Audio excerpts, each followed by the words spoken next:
The water situation remains very critical in the Nelson Mandela Bay, as the Metro only has 184 days worth of water supply. That is because our dam levels sit at a low 12.7%. Quite a critical situation, which has prompted the Department of Water and Sanitation to come out today and hand over some trucks to try and assist make the delivery system more efficient to areas that are affected. Well, it has been mentioned over and over again that residents should reduce their consumption of water, as they are only supposed to use 230 megaliters, but instead they are at 290 megaliters, putting quite a strain on the city. But right now we're going to speak to the Director of Water Distribution, Mr. Joseph Tsatsiri. A very good day to you, sir. Good evening. How are you? I'm good, thank you. Let's just first talk about where the problem is. Of course, there's been, it's been almost 5 years now with the drought situation. And I know there has been means to manage water usage in the Nelson Mandela Bay, but still, it seems like residents will not adhere to some of the restrictions you have in place. Thank you for the opportunity. As you are aware, it's not 5, it's more than actually 8 years of drought in the Nelson Mandela Metro. And I think over time we have implemented various interventions from an augmentation point of view, but as well from a water demand management point of view. But I think collectively at some point those interventions, we have managed to reduce our consumption from about 300 to about 263 megaliters of water on a day-to-day basis. But obviously, I mean, with the heat currently, as well as possibly holidays around December, January, we have actually seen again an increase in demand to plus or minus 290 megaliters of water on a day-to-day basis.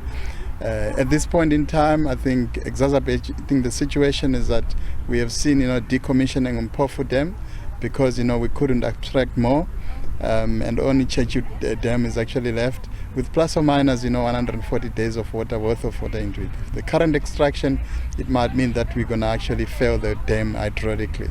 So what we are currently doing is to be able to put an emergency continuity plan to ensure that water is going to be distributed not through the conventional way of pipe system, but obviously through tanks, whereby we're going to actually then install JoJo tanks, not JoJo tanks, rainwater tanks, and fill them up with these trucks that are parked here, for example. And they also have collection points where we're going to encourage residents to go and pick up water and ensure that they have got water for basic consumption. And obviously, if we reduce our consumption to about 230 megaliters of water, we should be able to give everybody in the city with piped water. But up until such time we reduce our consumption, we're going to actually save water through this method of tracking systems. And I understand that not so long ago, one of the biggest challenge was the issue of leaks in the Nelson Mandela Bay Metro. And I know that you had embarked at some point on war against leak. Just want to find out, how is that going? No, it's actually going well, and I think I should mention that every utility as part of its maintenance regimes deals with leaks on a day-to-day basis, and I think we are actually plugging leaks as much. I think last week, the past 7 days, we did actually 1,300 leaks, and I think we continue to provide resources for us to be able to deal with leaks. But we are also taking a long-term view in terms of dealing with leaks. We have got the opportunity now to build back better, and I think it means that we're going to invest quite a lot in pipe replacement to ensure that at least we don't lose as much water through leakages in our reticulation system. And lastly, in the past we have seen confidence in saying we are going to avoid day zero. Now looking at the situation at hand, and we only have 184 days worth of water supply as a city, how confident are you that we'll be able to avoid day zero? Okay, obviously I think consistently we've always said that we're going to avoid day zero, and I think we still maintain that. Obviously we still have got 210 megaliters coming in from the Neuchâtel system.